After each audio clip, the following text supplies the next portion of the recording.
right, welcome back. So we've seen now that how to deal with this case here where we have a triangle that is partly inside of the view frustum and partly outside of it, how to clip it and create a new triangle that is then completely inside of the view frustum.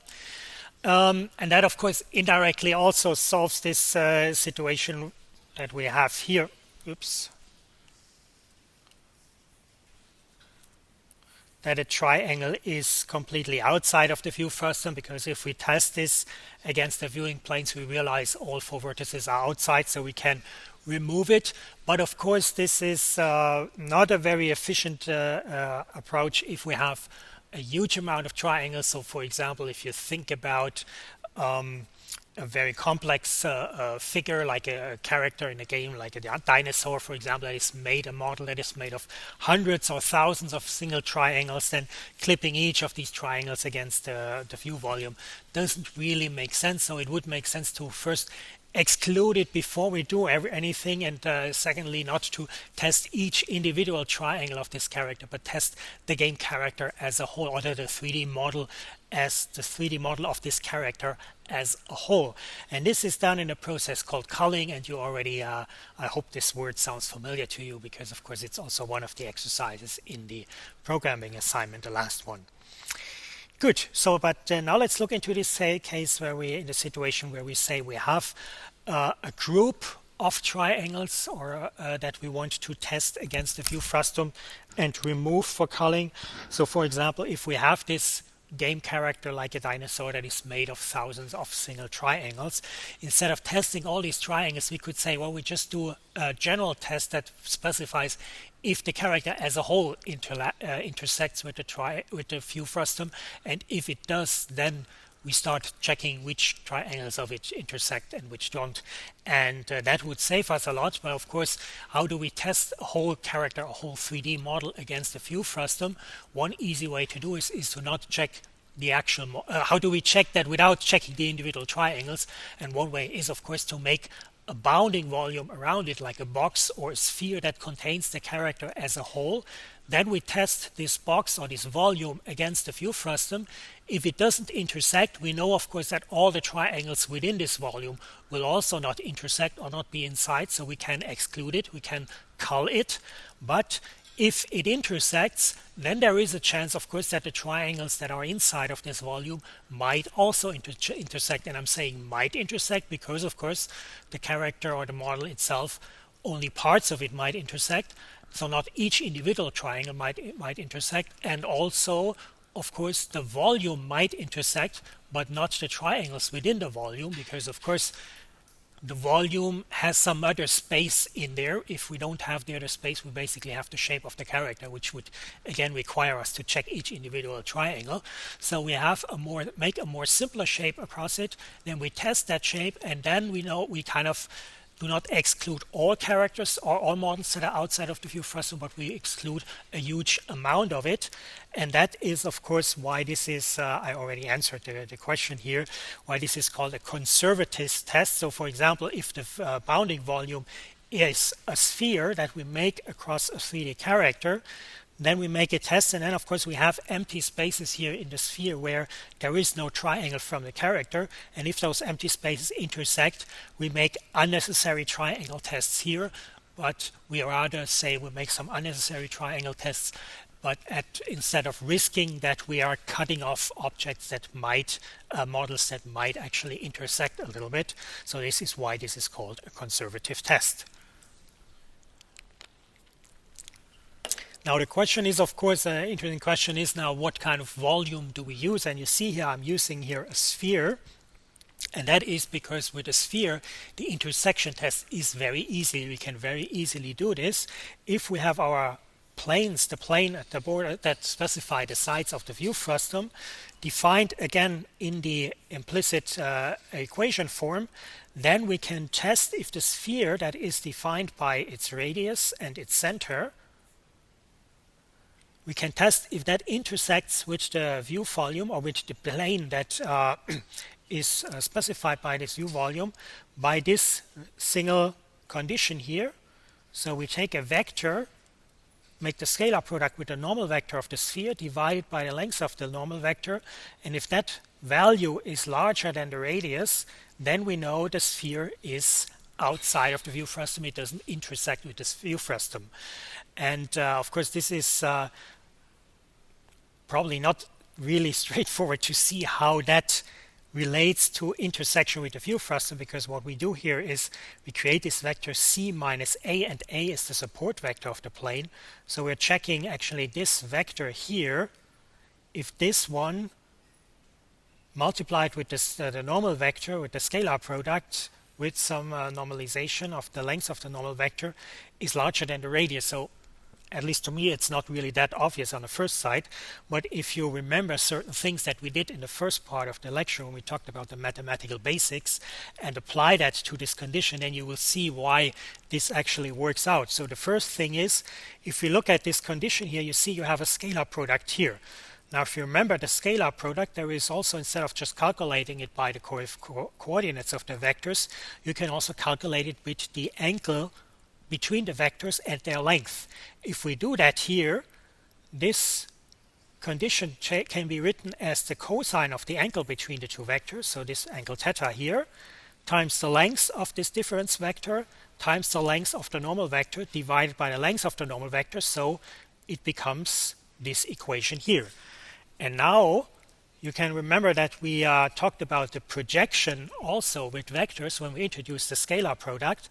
And the projection, and that was that we said if we have a vector and project that to another vector, then we can get the length of this projection by multiplying the length of the vector with the cosine between the angle of the angle between these two vectors. So that was the equation that we came up with to calculate the length of this projection here. Now, if this vector here, v, is the vector c minus a, and the vector w is our normal vector, then you see that this equation here that we have here actually represents the projection, the length of the projection of this vector onto the normal vector. So this here, the length of this here, is exactly the thing we are testing here against R with this condition. And if you write it in that way, of course, then it becomes much more obvious why this condition gives you information about if the sphere intersects with the volume or not. Because if you look at the length of the projection here, because we have right angles here everywhere, this is the same as this one here. So you see the direct relation to the radius. And if that length is, of course, larger than the radius, then the sphere obviously doesn't intersect with it. If the length is equal to the radius, we see that it's obvious that the sphere just touches the plane. And if it is smaller than r, then we see, of course, that there is an intersection here, because this is r, and this is the value that we have here on the left side. And of course, from the cosine, it's easier to see because we know that this is the projection, but this is the part that we use for the calculation, because this just involves simple multiplications of the coefficients and the additions and subtractions, but it doesn't involve any trigonomic function that we have to calculate, or even the angles that we have to calculate. Good. So we see here with the sphere we have a very simple and easy intersection test, and that's of course why we often use this for this kind of frustum culling, where we take these bounding volumes and to cull or to test complete 3D objects against the view frustum. There are, of course, other kinds of cullings. In the book, it's also occlusion culling is mentioned, where you have, for example, an object that is here that is completely occluded by another one. Then, of course, if you already checked this before, then you can also, of course, or identify this case before, then you can, of course, also remove that object, because you know if this is a solid object and this is behind it, you will never see it from that perspective, so you don't have to process it. But this is something also in the book, it's just mentioned, it's not really discussed, so I will just have it here for completion. But I will talk about backface culling, because that's very important, and it's also very often used in games where it's because that is another way to save a lot of calculation time for objects that are actually inside of the view frustum, but where we know a priori that we cannot see them. So we know that in the end there is no point in processing them if we can already identify them very easily at the beginning. So what we do is with backface culling, we say if we have a closed object, a closed shape, and we model the sides of this shape with planes where the normal points to the outside, so these are all the normal vectors, then we know, of course, if the normal points away from our camera position, so this is our eye vector that is looking in that direction, and then we know if that points away from it, that means we're looking at it from behind. And if it is a closed object, of course, then we also know that it must be on the back side of this object, so we don't see it because it is blocked by all those planes or those parts of planes that are pointing towards us because they are in front of it. And that means we can exclude it. And this is, by the way, also one of the reasons why you sometimes see it in some games, especially older ones, when you have an object and you're coming very close to it, and then suddenly it disappears. And that is, of course, because they are not modeling these back-facing planes here. And when you're very close to it, you come to a point where you're actually behind it, and then the front part completely disappears because you're behind it, or because it moves in front of the near plane. So if we have this object here, of course, then also we're not modeling this part here.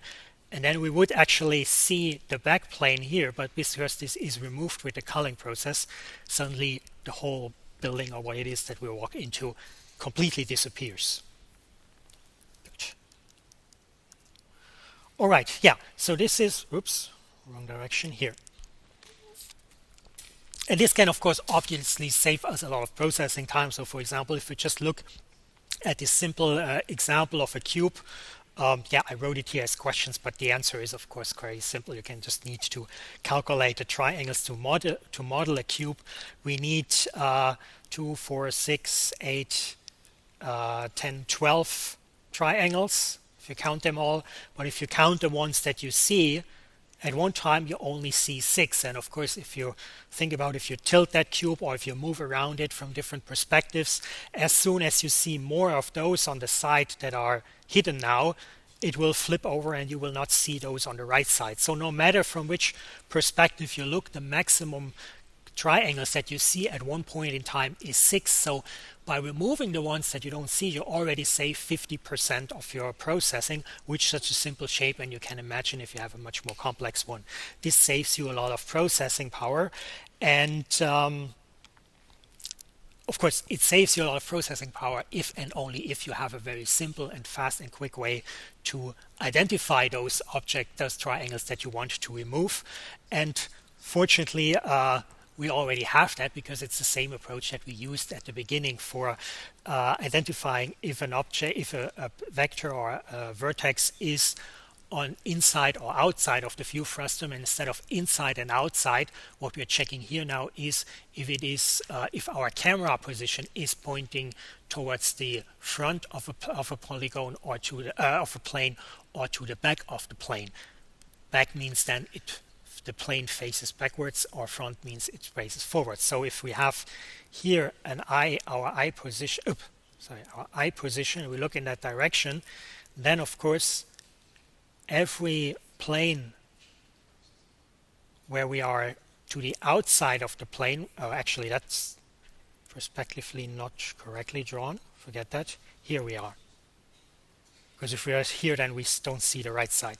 Here we are, here we look to the cube, then we see all those sides, so because we are all on the but we can test that because we're all on the positive side of these planes. But the ones that we don't see, if we model them in a way that the normals point to the outside, then of course our eye position is on the negative side of that plane. So we just need to take the eye position, put it in a plane equation. So this is a normal vector, and this is then representing this plane f of p. And if we then put E into the plane equation, if it is larger than 0, we know that we are in front of it, so we see it, so we have to draw it. If we are smaller than 0, then we know we're looking at the back of this triangle, and if it is part of a closed object, then we know we don't see it because we're outside of this object, so we don't have to draw it, so we can't throw it away, we can cull it. Now that saves us a lot of processing time, but you see here I switched from one cube to a group of cubes to already motivate the next problem that we have to deal with, which is of course this problem that I already mentioned at the beginning, that we excluded last time by just looking at the wireframe models, that if the objects are overlapping, of course we have to draw this triangle of the blue cube here on the front side, but we don't have to, we should only draw parts of them in a way that it makes it clear that of course the yellow cube is in front of the blue cube. So and like I said, if the blue cube would be completely behind the yellow one, then we could do some backface, some occlusion culling to remove it completely, but here we have to draw parts of them, or we can of course first draw the blue cube and then draw the yellow cube in front of it, and if we draw all the objects from the back to the front with respect to our eye position, then of course we end up with the right image in the end. And this is what is called the so-called this is what's the so-called painter's algorithm. The painter's algorithm creates an order of the objects along the z-axis, or along the direction in which you are looking, and then we draws the objects in the reverse direction. Yeah, in the direction you're looking is of course the z-axis after you did the transformation to the camera coordinate space. But because you can place your cameras at random positions, of course you always have to recalculate the order. So that is of course one of the problems with it, that it is not very efficient because you have to create an ordering each time a new ordering each time you replace the camera to draw them from back to front. The other problem is of course that this ordering doesn't always exist, or it's not always clearly specified, because you can have, for example, situations like on the left where you have a circular overlap, and then those three triangles, there is no natural way you can sort them in a way that you can draw them along this order from back to front, that you will end up in a correct image. Same goes also for intersecting triangles, of course. In both cases, of course, we could say we do some pre-processing where we split the triangle in different sub-triangles. So, for example, we split that here and create here 3 triangles out of it. And then we can create a unique order that is well defined and creates the right image, but of course that would be very inefficient. So this is why in practice there are actually a lot of algorithms, but since this set buffer came up, and also since it became hardware supported, this is basically the way how this back to front drawing is done in computer graphics. And it is actually a very, very simple approach if you look into it. So it is something that is supported by hardware, but there are of course also software implementations for it. And the idea of the set buffer is basically just we keep another buffer, hence the name set buffer, with as many elements as we have pixels on the screen, as we have pixels in our frame buffer. So basically just another buffer in addition to the frame buffer that we have for the color before we draw them on the screen. And in that set buffer we save the depth information of the objects that we have drawn already on the screen. So what we do here is, the algorithm is, we start by initializing the set buffer with the maximum set value, which is basically the far plane, or the far plane plus 1, so the maximum volume that we can reach or just cannot reach anymore. And then we have here, we know, okay, since this is the maximum set value, no pixel has been drawn so far. And then if we draw a new pixel at one of these positions here, we check the set buffer against the set value of this pixel. And then now this comes into play that I said when we did the perspective projection, that in the last step of the matrix, we don't need the set value anymore. But that is just a projection on a 2D screen, so we basically just throw away the set coordinate. But I said we include this line 0, 0, 1, 0 to just drag the set value along, because we need the order information. And this is the point where this comes into play. We look into what is the set value, what order information do we have here, and then we check if there is a maximum value, for example, in this entry here, if this is a maximum set value, then we know no pixel has been drawn here so far. Then that means we draw the pixel of the triangle here. So let's assume, for example, we have this is red because we draw this one first. And then when we draw the blue triangle, we look again in this cell, because that is where the pixel ends up, the x and the y value. And then we see, okay, there is already a set value in there. So we check the set value, and we see this set value is, if we look in a positive direction, larger. Then we say, okay, we have a smaller set value now, so the object I'm drawing now must be closer. So I overdraw this other object by replacing it and making it blue. Actually, red. Then we replace that, make it blue. And this is then the set value of this red triangle. And this is the set value of the blue triangle, and the set of the red replaces the maximum. Of course, if we do it the other way around, if we draw the blue triangle first, we have here the maximum is replaced by the set value of the blue triangle, and that is then when we check the red triangle against it, we see, okay, the set value of that is larger, which means it's further away if we're looking in the positive direction, and that means it's behind the one that we've already drawn, so we don't overdraw it, we just throw it away. At this position we don't have to draw it, and that would of course then be this case for the blue triangle here, which is why we then don't see this part here in our final image. So you see, this is really a very, very simple approach to do this, and of course, because it is so simple and because it is hardware supported, it's the one that is usually used. But of course, there are some issues with it that we have to be careful, and now it comes into play what I said last time when I talked about this, how the order of the set values, that we cannot preserve them in their original way. No, that the relative position of the set values to each other along the set axis, we cannot preserve them relatively to the original way, but we can preserve the order, and then we showed that our matrix actually does this in a way that works actually in our advantage, because it increases the precision at the closer objects, and at the cost of course lower precision at objects that are further in the distance, which of course for the images often works quite well. And we see how this comes into play with the set buffer when we look into the concrete implementation of it, because of course if we implement it, then we cannot deal with infinite amounts of values.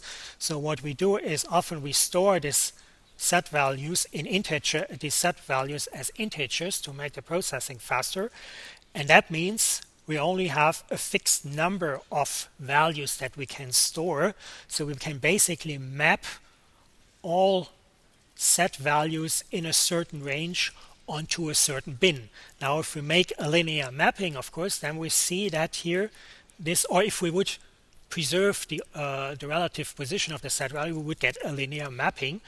But what we do is we increase the distance between the set values very close to the eye. So this is the eye direction in which we are looking at, the viewing direction in which we are looking at. And so we increase the accuracy here. We increase the distance between them, which means we increase the accuracy, and decrease the distance at objects that are further away from us.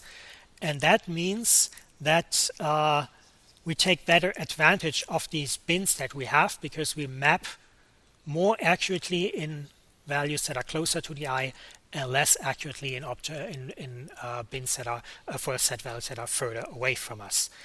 And we see that if we calculate now the size of these bins, of course, the size of these bins is the length of the whole view frustum from the far plane minus the near plane divided by the number of bins that we have here. And then we see that we can manipulate this, the number of bins. Of course, if it's bits, it's to the power of the number of bits. And then we can see we can increase the accuracy of our modeling by increasing either the number of bits, which If we have a hardware implementation, of course, it doesn't work because we cannot control the hardware. We cannot change the hardware. Software, we have some control over it, but what we also have control over in the hardware case is the far and the near plane, and that shows that it is important how we choose the far and the near plane for the accuracy of our model of our image that we are creating. Because intuitively you would say, well, why not just put the near plane very close and the far plane far enough? Then I have as much covered as possible. But if you of course increase this size and have a fixed number of bins where you can put your set values in, you will have rounding errors that lead to artifacts where two objects are very close to each other and then suddenly one that is actually behind flips in front of it, or a few pixels of it flip in front of the other, and then you get these artifacts. And this is why you have to really be careful with how to choose the near and the far plane. And of course you can, by increase the size of this delta set, which is the difference between the set value that goes into one bin, by pushing the end further away or by moving the far plane closer to you.